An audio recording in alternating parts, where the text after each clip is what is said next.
دوستانو د هندوستان او پاکستان ترمنځ خو لانجه ګرمه تاسو ته پته ده خو زه دې وخت کې یا د مریخ نه خبره کوم یا د سپوږمۍ نه خبره کوم ځکه چې د هندوستان د میډیا مطابق خو هغوی پېښور هم نیولې دی لاهور هم نیولې دی فیصل آباد کې بندرګاه را پیدا کړې ده هغه هم نیولې ده د کراچۍ بندرګاه هم تباه ده اسلام آباد هم تباه دی پنډه هم تباه ده نو اوس د دې وخت کې نه پوهېږم چې رقم ځای نه تاسو سره خبره کوم دې وخت کې تاسو وګورئ چې ما په خیال چې د ورځې به څه یوه دوه بجې وي نو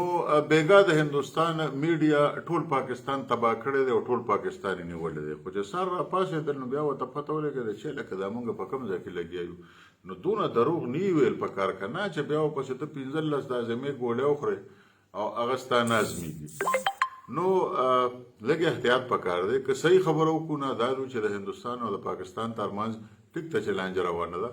هندوستان رافیل جزونه خو راوغورځېدل دغه ټریک د هغوی فیل شو مک 21 او معراج خو مخکې مو له پاکستان راغورځولي دي هغه هم راغورځېدلي دي اوس د ډرون یوه سلسله شروع شوې ده او د وروستي اطلاعاتو تر مخې د هندوستان اویا ډرونز چې کوم دي دا د پاکستان په بېلابېلو سیمو کې پاکستان راغورځولي دي دا د اسرائیل جوړ ډرون دي او پرون په دې باندې ما تاسو سره تفصیلي خبره کړې وه چې دا پاکستان په میزایلو باندې ځکه نولي چې دا د پاکستان د ایر ډیفنس سیسټم د لوکیشن د معلومولو لپاره هغوی راخطا کړي دي نو دا ټول ټال تقریبا 188 ډرونز اسرائیل هندوستان له ورکړي دي نو دا خو یې راخطا کړي دي او یا خو د پاکستان وویشتل او کباړیانو ځان سره یو مړل دا نور خو اوس پاتې نو غالبا چې دغه هم دونه سټاک ورسره نه دی پاتې په دې کې په مختلفو ښارونو کې بیا پاکستان داسې کار کړی دی چې ډرونز یې دونه لاندې راتلو ته پریښي دي چې په راکټ لانچر یا په ال ام جي باندې هغه ولي تر اوسه پورې د پاکستان څخه خاص ځای دغه ډرونز نه دي ویشتي او البته یو کار شوی دی چې په هندوستان کې دونه یره را پیدا شوې ده چې آی پی ایل انډین پریمیر لیګ چې د اربونو ډالرو کاروبار پکې کیږي د کرکټ ډېره لویه میله ده هغه معطله شوه هغه یې ختمه کړه او د پاکستان کې چې کوم پی ایس ایل روانو نو دوی خو پی ایس ایل ختم نه کړ پاکستان سپر لیګ بلکې دوی دوبۍ ته منتقل کړ خو آی پی ایل چې کوم په هندوستان کې روانو او په هغې کې یو پلیر په کروڑونو روپۍ علي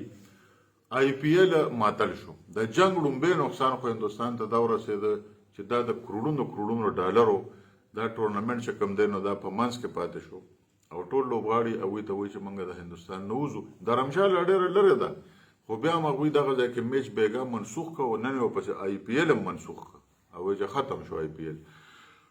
نو معامله ګرمه ده د سعودي عرب خارجه وزیر هم پاکستان ته راغلی دی د پاکستان د قومي سلامتۍ غونډې هم روانې دي د پاکستان وزیر اعظم د امریکې نایب صدر ته انکار هم کړی دی چې موږ خامخا جواب ورکوو خو اول د هندوستان مټ ګورو چې هندوستان تر کومه پورې په موږ باندې حملې کولی شي او کم هتیار زموږ خلاف استعمالوي نو تر اوسه پورې خو که فرض کړو د بیانیې په جنګ کې موږ وګورو یا په روایتي جنګ کې موږ وګورو یا په الکترونیک وارفیر کې موږ وګورو